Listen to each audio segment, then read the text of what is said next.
എല്ലാവർക്കും നമസ്കാരം. ഇന്ന് നമുക്ക് സെപ്റ്റംബർ 10 നെറ്റ്ഫ്ലിക്സിൽ ഇറങ്ങിയ ലൂസിഫറിൻ്റെ 6ാം സീസൺ ഒന്ന് ഓടിച്ചു കണ്ടു നോക്കാം. ലൈക്ക് ആൻഡ് സബ്സ്ക്രൈബ് ചെയ്യാൻ ആരും മറക്കരുത്. സോ നമുക്ക് തുടങ്ങാം.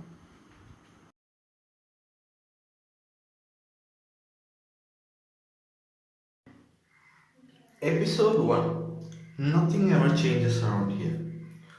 ഒരു സത്യാന്വേഷിയായ ക്ലോയും ഒരു വിസ്മയക്കാരനുമായ ലൂസിഫറും ഭൂമിയിലെ അവസാന രാത്രി ചിലവഴിക്കാൻ ലോകത്തിലെ ഒരേയൊരു സ്വകാര്യ മാന്ത്രിക ക്ലബിലേക്ക് ഡേറ്റിന് പോകുന്നു. ദൈവമായ ചുമതലയേൽപ്പിനെ കുറിച്ച് ലൂസിഫറിന് കുറച്ച് വീണ്ടും വിചാരങ്ങളുണ്ട്. പക്ഷേ അദ്ദേഹത്തിന്റെ കിരീടധാരണം കുറച്ചു തവണ മാറ്റിവെച്ചതിനു ശേഷം ഇത് എല്ലയിലെ തന്റെ അവസാന രാത്രിയാണെന്ന് അദ്ദേഹം ഇപ്പോൾ പ്രഖ്യാപിക്കുന്നു. ഒന്ന് ഓർമ്മപ്പെടുത്തട്ടെ, മുൻ സീസണുകളിൽ മിസ്റ്റർ സെയ്ഡ് ഔട്ട് ബീച്ചിൽ നിന്നാണ് തുടങ്ങിയതെങ്കിലും നമ്മുടെ പ്രിയപ്പെട്ട കുറ്റവാളി കുറ്റബോധം നേരിട്ട ശേഷം സന്തോഷത്തോടെ സ്വർഗത്തിൽ സ്ഥിരതാമസമാക്കി. അതിനാൽ പരമ്പര നമുക്ക് ഒരു പുതിയ അനുതാപമില്ലാത്ത ഭാവിയെ വാഗ്ദാനം ചെയ്തു. ഓഫീസർ ഡിക്സ്. ലൂസിഫർ സീരീസിലെ ഏറ്റവും ആദ്യ എപ്പിസോഡിൽ ലൂസിഫർ കൈക്കൂലി നൽകിയ മോട്ടോർ സൈക്കിൾ പോലീസുകാരൻ. അന്നു മുതൽ ഡിക്സ് തന്റെ മോശം പെരുമാറ്റത്തിലൂടെ സന്തോഷത്തോടെ നരകത്തിലേക്ക് യാത്ര ചെയ്യുകയാണ്. മാഗ്നർ ദി മാഗ്നിഫിഷ്യന്റിന്റെ അവസാന പ്രകടനത്തിൽ പങ്കെടുക്കാൻ മാന്ത്രികരുടെ ക്ലബിലേക്ക് എത്തുമ്പോൾ അവന്റെ ശിഷ്യൻ ഒരു മാജിക് പെർഫോമൻസിനിടെ മരിച്ചു പോകുന്നു. താമസിയാതെ സീസൺ 5 ഫൈനലിൽ നിന്നുള്ള ഡാന്റെ സുഹൃത്ത് കരോൾ എല്ലയ്ക്കൊപ്പം അന്വേഷിക്കാനെത്തുന്നു. സ്വാഭാവികമായും 6 ആഴ്ചകൾക്ക് ശേഷം ദമ്പതികളെ കണ്ടതിൽ അവൾ സന്തോഷിക്കുന്നു. ക്ലോയ്ക്ക് മുന്നിൽ ഒരു അന്വേഷണം നടത്തുന്നത് അവൾക്ക് വെറുതെ കണ്ടു നിൽക്കാനുള്ള ഭാവമില്ല. അതിനാൽ കരോളിനെ അനന്തമായി നിരാശപ്പെടുത്തിക്കൊണ്ട് അവൾ സ്വന്തം വശത്ത് അന്വേഷണം ആരംഭിക്കുന്നു. അതേസമയം എല്ലാ ലൂസിഫറിനോട് അവൾ ഒരുപാട് പ്രാർത്ഥിച്ചിട്ടും ആരും കേൾക്കുന്നില്ലെന്ന തോന്നൽ ഉണ്ടെന്ന് പറയുന്നു. ദൈവം എപ്പോഴും നിർബന്ധമായും എല്ലാവർക്കും വേണ്ടി ഉണ്ടാകണം എന്ന ആശയത്തോട് പൊരുത്താൻ ലൂസിഫറിനെ ഇത് പ്രേരിപ്പിച്ചു. യഥാർത്ഥ കൊലയാളി മാഗ്നറിന്റെ മകനാണെന്ന് വെളിപ്പെടുമ്പോൾ പ്രിയപ്പെട്ട വൃദ്ധനായ ഡാഡിക്ക് വേണ്ടി ഇടപെടാനുള്ള ലൂസിഫറിന്റെ ഭയവും ഈ കേസ് വെളിപ്പെടുത്തുന്നു. നിങ്ങളെ പിതാവിന്റെ പൈതൃകത്തിന് നിങ്ങൾ യോഗ്യനല്ല. ക്ലോയ് തന്റെ കുറ്റകൃത്യങ്ങൾ ഏറ്റുപറയുന്നതിനായി വില്ലനെ കൈകാര്യം ചെയ്തതിനു ശേഷം അദ്ദേഹം ഉറക്കെ വിളിച്ചു പറയുന്നു. ഒരു നിമിഷം നമുക്ക് ക്ലോയ് കൊലപാതകിയുടെ അടുത്ത ഇരയാകുമെന്ന് തോന്നുന്നു. പക്ഷേ അവളുടെ കൈവശമുള്ള അമാനിഡിയന്റെ മാലയിൽ നിന്ന് ലഭിക്കുന്ന ആത്മാനിക ശക്തി കൊണ്ട് രക്ഷപ്പെടുന്നു. മാഗ്നാറിന്റെ മകൻ അറസ്റ്റിലായതിനു ശേഷം മനുഷ്യരാശിയുടെ ബാക്കി ഭാഗങ്ങൾ പരിപാലിക്കാൻ നിർബന്ധിതനായ എങ്ങനെ ക്ലോയെ സ്നേഹിക്കാൻ കഴിയുമെന്ന് ലൂസിഫർ അത്ഭുതപ്പെട്ട് ചിന്തിക്കുന്നു. വ്യക്തത ലഭിക്കാൻ ഡാനിനായി അദ്ദേഹം സൃഷ്ടിച്ച പ്രത്യേക നരകമല്ലാതെ മറ്റെന്താണ് നല്ലത്? പാവം ഡാൻ 1000 വർഷങ്ങളായി തന്റെ ചുറ്റുമതിലിനെ മങ്ങിയ വെളിച്ചത്തിൽ ഒരു ഭീകരൻ ആയ ബെലിയോസ് എന്ന പിശാചൊപ്പം പിങ്പോങ് കളിച്ചിരിക്കുകയാണ്. ഡാൻ ലൂസിഫറിനോട് ദൈവമാകാനും സ്വർഗത്തിലേക്ക് കൊണ്ടുപോകാനും അപേക്ഷിക്കുന്നു. എന്നാൽ ഡാനിന്റെ ബോധ മനസ്സുകൾക്ക് വിരുദ്ധമായി പ്രവർത്തിച്ചാൽ അത് ഫ്രീ വിൽ നശിപ്പിക്കുമെന്ന് പറഞ്ഞ് ലൂസിഫർ വിസമ്മതിക്കുന്നു. അവിടെ അയാൾക്ക് ഇപ്പോഴും ഒരു കുറ്റബോധമുണ്ട്.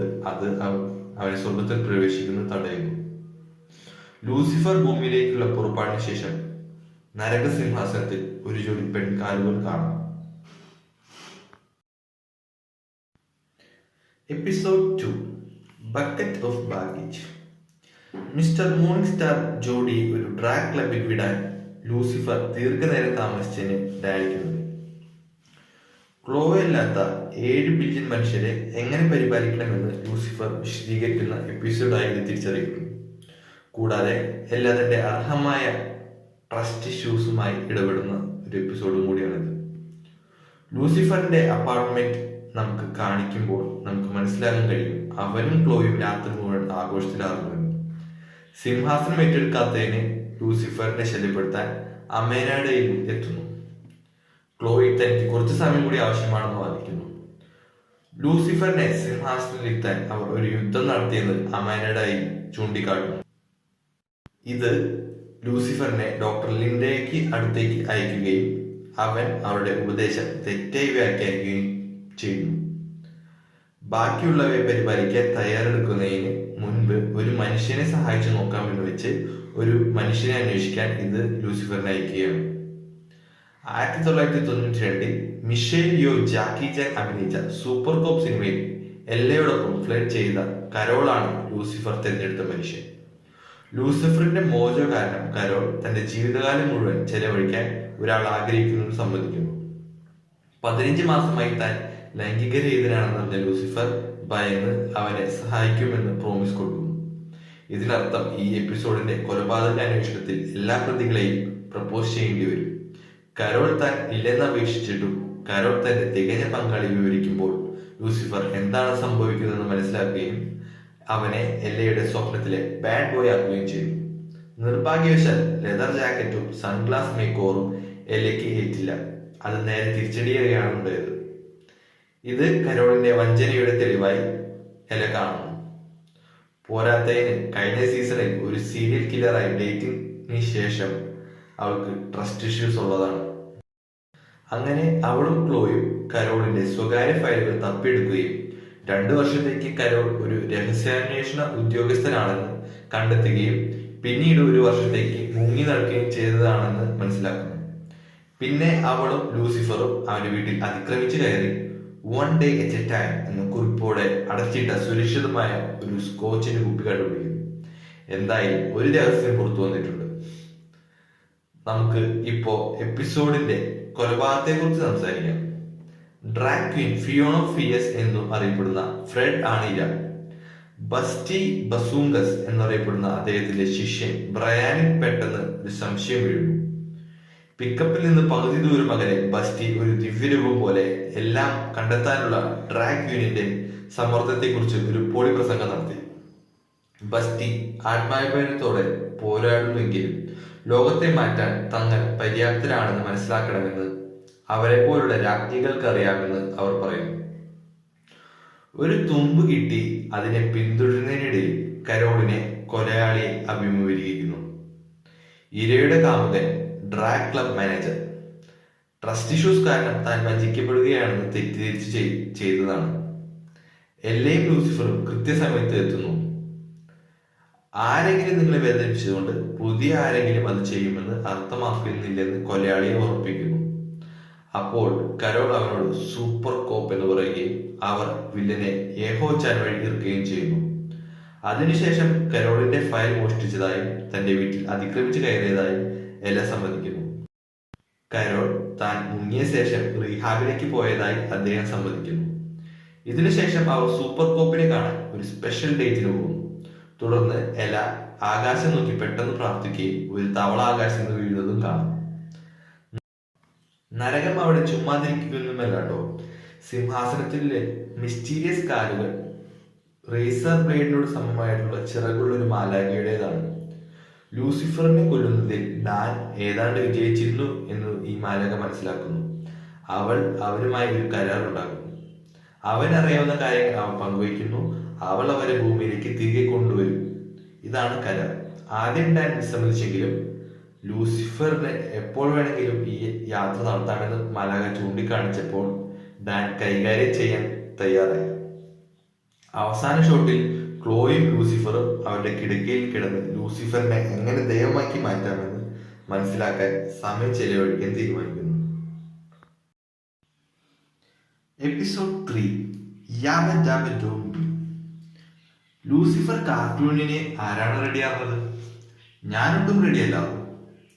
ദൈവമാകാനുള്ള പദ്ധതിയുടെ ഭാഗമായി താൻ വെറുക്കുന്ന ഒരാളെ സഹായിക്കാൻ ലൂസിഫർ തീരുമാനിക്കുന്നു. ജിമ്മി ബാൺസ്, താൻ പിടികൂടിയ ആദ്യ കൊലയാളി. ദുഃഖകരമെന്ന് പറയട്ടെ, ലൂസിഫർ സീരീസിന്റെ ആദ്യ എപ്പിസോഡിൽ തന്റെ പൈശാചിക മുഖം വെളിപ്പെടുത്തിയപ്പോൾ മനസ്സ് നഷ്ടപ്പെട്ട ബാൺസ് മരിച്ചു. ലൂസിഫറും ക്ലോയും നരകത്തിലേക്ക് പോകുന്നു. ക്ലോയുടെ പക്കൽ അമനഡൈലിന്റെ മാലയുമുണ്ട്. ലൂസിഫറിന്റെ സിംഹാസനം ഏകാന്തമാണെന്ന് ക്ലോയ് വിവരിക്കുന്നു. അവൾ പറഞ്ഞതിൽ തെറ്റൊന്നുമില്ല. എന്നിട്ട് അവർ ജിമ്മിയുടെ ഹെൽ ലൂപ്പിലൂടെ ഒരു വാതിലിലൂടെ നടത്തുന്നു. അവർ തൽക്ഷണം സ്വയം കാർട്ടൂൺ പതിപ്പുകളായി രൂപാന്തരപ്പെടുന്നു. ഒരു വിചിത്രമായ ശബ്ദ ട്രാക്കും കേൾക്കാം. എക്സിറ്റ് അപ്രത്യക്ഷമാവുകയും ലൂസിഫറിന്റെ ശക്തി ഒപ്പം നഷ്ടപ്പെട്ടു പോവുകയും ചെയ്യുന്നു. അങ്ങനെ അവർ ജിമ്മിയുടെ തകർന്ന ലൂപ്പിൽ കുടുങ്ങി. തന്റെ വിവാഹ ദിനം ഓർമ്മിക്കുന്ന കാർട്ടൂൺ ജിമ്മിയുടെ കാര്യം തീരുമാനമാക്കാൻ ടൈമായി. ഒരു കാർട്ടൂൺ കലഹത്തിൽ ഏർപ്പെട്ടതിനു ശേഷം അവരെ ലൂപ്പിൽ നിന്ന് പുറത്താക്കാൻ ലൂസിഫർ ജിമ്മിയുടെ തലച്ചോർ ശരിയാക്കണമെന്ന് ക്ലോ നിർദ്ദേശിക്കുന്നു. ലൂസിഫറിന് ഒരു കുന്തവും അറിയില്ല. ലൂസിഫർ ജിമ്മിയെ തന്റെ ലൂപ്പിലേക്ക് കൂടുതൽ കൊണ്ടുപോവുകയാണ് ഉണ്ടായത്. അത് 80കളിലെ നഗരവീതിയായി മാറുന്നു. ബ്രേക്ക് ഡാൻസർമാരും എയറോബിക്സ് ഭ്രാന്തന്മാരും ജിമ്മി നയിച്ച ആദ്യ ബാൻഡും ഇവിടെയുണ്ട്. സംഘം അയാളെ പുറത്താക്കുകയും പവേഴ്സ് തിരിച്ചു കിട്ടിയ ലൂസിഫർ ജിമ്മിയുടെ മേൽ തന്റെ മോജ ഉപയോഗിക്കുകയും ചെയ്യുന്നു. അവന്റെ ആഗ്രഹമോ ജിമ്മിയുടെ അമ്മയുടെ തിരിച്ചുവരവ്. സ്വന്തം സംഗീത സ്വപ്നങ്ങൾ പിന്തുടരുന്നതിനായി വില കുറഞ്ഞ ഒരു മോട്ടലിൽ അവൻ ഉപേക്ഷിച്ചു. ജിമ്മിക്ക് ആകെയുള്ളത് കമ്പനി മോട്ടൽ ടെലിവിഷനിലെ കാർട്ടൂണുകൾ ആയിരുന്നു. ജിമ്മിയുടെ വേദന ലൂസിഫർ മനസ്സിലാക്കുകയും എന്നാൽ ഇത് അവന്റെ മുതിർന്ന പെരുമാറ്റത്തിന് ഒരു ഒഴിവല്ലെങ്കിലും അയാൾ കുട്ടിയോട് സഹതപിക്കുകയും നരകയാത്ര അവസാനിപ്പിക്കുകയും ചെയ്യുന്നു. അതിനാൽ ജിമ്മിക്ക് അമ്മയോടൊപ്പം താമസിക്കാൻ കഴിയും. കൂടാതെ ദൈവമാകുന്നതിനുള്ള ഒരു സുപ്രധാന ചുവടുവെപ്പ് ഇതാണ്. ലൂസിഫറിൽ ജിമ്മിയെക്കുറിച്ച് ശ്രദ്ധിക്കാനാകുമെങ്കിൽ ഒരുപക്ഷെ അദ്ദേഹം മനുഷ്യരാശിയുടെ ബാക്കി ഭാഗങ്ങളെ സഹായിക്കാൻ പ്രാപ്തനായിട്ടുണ്ടാകണം. എന്നാൽ നരകത്തിൽ നിന്ന് പുറപ്പെടുന്നതിന് മുമ്പ് ക്ലോ ഡാനെ കാണാൻ ആവശ്യപ്പെട്ടു. അപ്പോഴാണ് ലൂസിഫർ ഡാൻ അവിടെ നിന്ന് പോയെന്ന് മനസ്സിലാക്കുന്നത്. അതെ, റേസർ ചെറുകുള്ള മാലായ്ക്കൊപ്പം പ്രേതമായി ഡാൻ ഭൂമിയിൽ തിരിച്ചെത്തി. ഭാഗ്യവശാൽ ലൂസിഫറിനെ ഒറ്റിക്കൊടുക്കാൻ ഡാൻ ഉദ്ദേശിച്ചിരുന്നില്ല. എന്നാലും റേസർ ഏഞ്ചൽ ലൂസിഫറിന്റെ മുന്നിൽ എത്തുന്നതിന് മുൻപ് അവൾക്ക് ഒരു വിധത്തിലുള്ള മുന്നറിയിപ്പ് കൊടുക്കാനും ഡാനിന് സാധിച്ചില്ല. ലൂസിഫറിനോട് അവൾ ആരാണെന്ന് പ്രഖ്യാപിച്ചുകൊണ്ട് അവൾ നമ്മളെ എല്ലാവരെയും ഞെട്ടിക്കുന്നു. അവന്റെ മകൾ.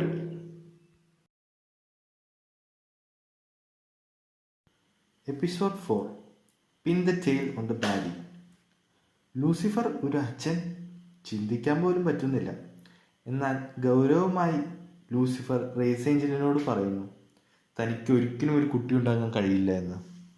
തുടർന്ന് അമ്മനാടിയിൽ പ്രസവിക്കുന്നതിൽ വിജയിച്ചതായി ഗോസ്റ്റ് ഡാൻ സഹായകരമായി ചൂണ്ടിക്കാണിച്ചപ്പോൾ അയാൾ അസ്വസ്ഥനായിരുന്നു. ഏഞ്ചൽ ഞാൻ ഒരിക്കലും ജനിക്കാൻ പോലും ആവശ്യപ്പെട്ടില്ല എന്ന് പറഞ്ഞതിന് ശേഷം പറന്നു പോകുന്നു.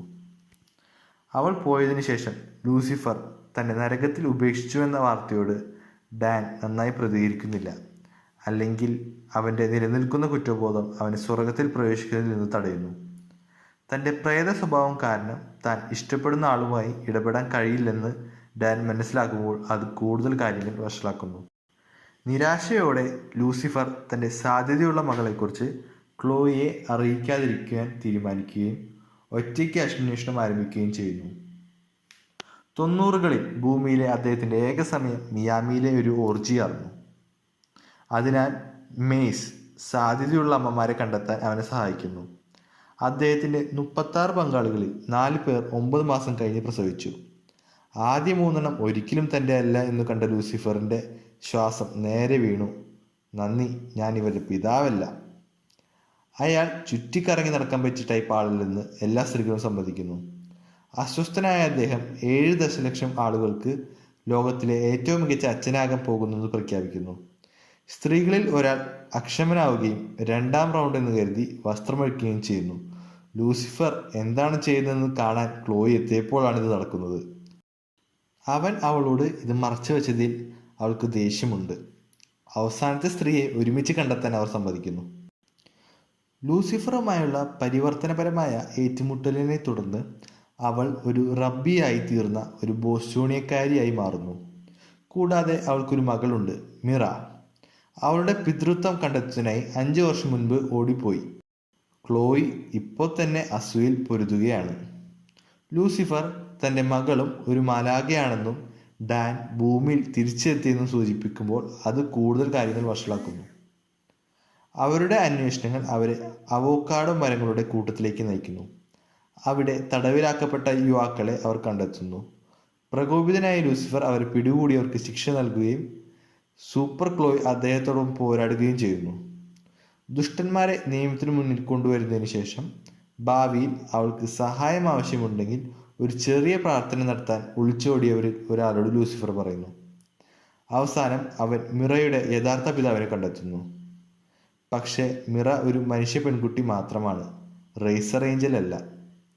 അമ്മയെ സമീപിക്കാൻ അവൻ മിറയെ പ്രോത്സാഹിപ്പിക്കുന്നു. തുടർന്ന് മിറയുടെ പിതാവ് അവളെ സത്യത്തിലേക്ക് നയിക്കുന്നു. മിറ തൻ്റെ കണ്ണുകളിലേക്ക് നോക്കിയ നിമിഷം തൻ്റെ മകളാണെന്ന് അയാൾക്കറിയാമായിരുന്നു. റേസർ മാലാഖയെ നോക്കി ലൂസിഫറിൻ്റെ ഫ്ലാഷ് ബാക്ക് ഉണ്ടാകുന്നു. അവൻ്റെ അസ്ഥികളിൽ സമാനമായൊരു അനുഭവം അനുഭവിക്കുന്നു. അവൾ ഇപ്പോഴും എവിടെയോ കറങ്ങി നടക്കുകയാണ്.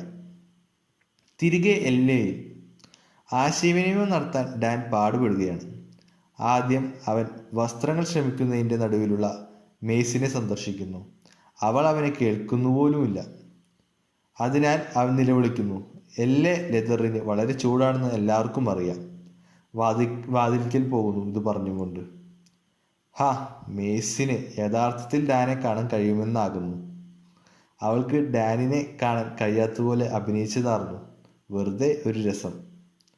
അമേനാഡിയലിനോട് സംസാരിക്കാനും അവന് കഴിയും. അവൻ്റെ മരണത്തിന് തൊട്ടു മുമ്പ് അവർ നടത്തിയ പോരാട്ടത്തിന് അവർ പ്രായശ്ചിത്തം ചെയ്യുന്നു. എന്നാൽ പിന്നീട് അവൻ ക്ലോയിയെ സന്ദർശിക്കുകയും അവൻ്റെ മരണത്തിൽ ദുഃഖിക്കുന്ന ട്രിക്സിയെ ക്ലോയി ആശ്വസിപ്പിക്കുന്നതും കാണാം. തൻ്റെ കുടുംബം കരയുന്നത് കാണാതിരിക്കാൻ അവനെ തിരികെ നരകത്തിലേക്ക് കൊണ്ടുപോകാൻ ലൂസിഫറിനോട് അപേക്ഷിക്കുന്നു. ഡാൻ സ്വർഗാനുരാഗിയായതിനാൽ ലൂസിഫറിന് വേണമെന്ന് വെച്ചാലും അവന് തിരികെ കൊണ്ടുവരാൻ കഴിയില്ലെന്ന് ലൂസിഫർ രഹസ്യമായി അവൻ അറിയിക്കുന്നു. പക്ഷേ എപ്പിസോഡിൻ്റെ അവസാനത്തെ ആശ്ചര്യം അതല്ല. റേസർ ഏഞ്ചൽ ക്ലോയുടെ അപ്പാർട്ട്മെൻറ്റിൽ എത്തുകയും അവളെ കെട്ടിപ്പിടിച്ച് അമ്മ എന്ന് വിളിക്കുകയും ചെയ്യുന്നു. Episode 5 the murder of Lucifer morning star. എല്ലാവരും റോറിയെ പരിചയപ്പെടുക. അറോറ എന്നതിൻ്റെ ചുരുക്കം. ക്ലോയ് അവൾക്ക് രണ്ടാമതൊരു പെൺകുട്ടി ഉണ്ടായിരുന്നെങ്കിൽ വിളിക്കാമെന്ന് കരുതിയ പേരാണ്. തൻ്റെ ജീവിതകാലം മുഴുവൻ പിതാവ് കൂടെ ഇല്ലാതിരുന്നതിന് അവളുടെ പിതാവിനെ ശിക്ഷിക്കാൻ ടൈം ട്രാവൽ ചെയ്തെത്തിയ ക്ലോയുടെയും ലൂസിഫറിൻ്റെയും മാലാഖപുത്രി. അവൾക്കൊരു മകളുണ്ടെന്ന വാർത്തയിൽ ക്ലോയും ലൂസിഫറും അല്പം ഉരുകുന്നു. പക്ഷേ ഇത് ഈ എപ്പിസോഡിലെ അവസാനത്തെ നല്ല സീനാണ്. ഭാവിയിൽ താൻ പ്രധാനപ്പെട്ട ചില കാര്യങ്ങളിലൂടെ കടന്നു പോവുകയാണെന്ന് റോറി പറയുന്നു. ലൂസിഫർ അപ്പോഴും പ്രത്യക്ഷപ്പെടാതിരുന്നപ്പോൾ അവളുടെ ദേഷ്യം പണ്ട് അവളെ യാഥാർത്ഥ്യത്തിലോട്ട് നയിച്ചു. കൂടാതെ 3 ആഴ്ചയ്ക്കുള്ളിൽ വാന്യൂസിലെ ഒരു കവലയിൽ നിന്ന് ലൂസിഫർ അപ്രത്യക്ഷമാകുമെന്ന് അവൾ അറിയിക്കുന്നു. എന്തുകൊണ്ടാണ് തൻ്റെ പിതാവായ ലൂസിഫർ പോയതെന്ന് അവളോട് പറയാൻ ഭാവിയിലുള്ള ക്ലോ എപ്പോഴും വിസമ്മതിച്ചു. റോറി അവളുടെ ജീവിതകാലം മുഴുവൻ ഈ ദേഷ്യത്തോടെയാണ് ജീവിച്ചത്.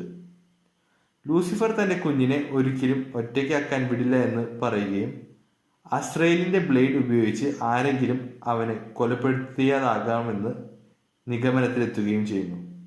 ബ്ലേഡ് സുരക്ഷിതമായി സൂക്ഷിക്കാൻ സ്വർഗത്തിലേക്ക് തിരികെ കൊണ്ടുവരാൻ അദ്ദേഹം പദ്ധതിയിടുന്നു.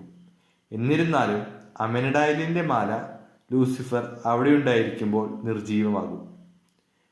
ക്ലോയ്ക്ക് അതിശക്തമായ ശക്തി നഷ്ടപ്പെടുന്നത് അവൾ എങ്ങനെ എടുക്കുമെന്ന് ലൂസിഫർ ചിന്തിക്കുന്നില്ല. ക്ലോയ് അവൻ്റെ ഭാവി കൊലപാതകം പരിഹരിക്കാൻ നിർദ്ദേശിക്കുന്നു. അതിനാൽ അവർ വാന്യൂസിലേക്ക് പോകുന്നു. അവിടെയുള്ള ഡെന്റിസ്റ്റിൻ്റെ ഓഫീസിലെത്തുമ്പോൾ ദമ്പതികൾ അന്വേഷണത്തിൽ നീങ്ങുന്നു. അവിടെയുള്ള റിസപ്ഷനിസ്റ്റ് ഡെന്റൽ ഹൈജീനിസ്റ്റുമായി അഫെയർ ഉണ്ടെന്ന് തന്ത്രത്തിൽ ചോദിച്ച് പറയിപ്പിക്കുകയാണ് ഇവർ. നിർഭാഗ്യവശാൽ അവിടുത്തെ ഡെന്റിസ്റ്റ് ആണ് അവൻ്റെ ഭാര്യ. അവൾ ഇതറിഞ്ഞ് അവനെ പുറത്താക്കുന്നു. വിവാഹം, ജോലി, വീട്, നായ, സുഹൃത്തുക്കൾ എന്നിവരെല്ലാം 60 സെക്കൻഡിനുള്ളിൽ നഷ്ടപ്പെട്ട അദ്ദേഹം ലൂസിഫറിനെ കൊല്ലുമെന്ന് പ്രതിജ്ഞയെടുക്കുന്നു. പിന്നെ ഇപ്പോൾ കൊല്ലും. അതേസമയം റോറി ലക്സിലേക്ക് ഇറങ്ങി ചെല്ലുന്നു. അവിടെ അവർ മേസിനെയും അമനഡൈലിനെയും തിരിച്ചറിഞ്ഞില്ലെന്ന് നടിച്ച് പരിഹസിക്കുന്നു. അമ്മായി മേസിൽ നിന്ന് തന്നെ പഠിച്ച ടോർച്ചർ ടെക്നീക്സ് ഉപയോഗിച്ച് കളിയാക്കുക മാത്രമാണ് ചെയ്യുന്നത്. ഗായ്സ്, ഇത് ടൈം ട്രാവലിന് സമയമായി. മേസ് ഒരു നല്ല അമ്മയായിരിക്കുമോ എന്ന് ഈവ് പറയുമ്പോൾ റോറിയുടെ സാന്നിധ്യം താൻ തിരിച്ചറിഞ്ഞില്ലെന്ന് അമേനാഡിയൽ മനസ്സിലാക്കുകയും വിഷമിക്കുകയും ചെയ്യുന്നു.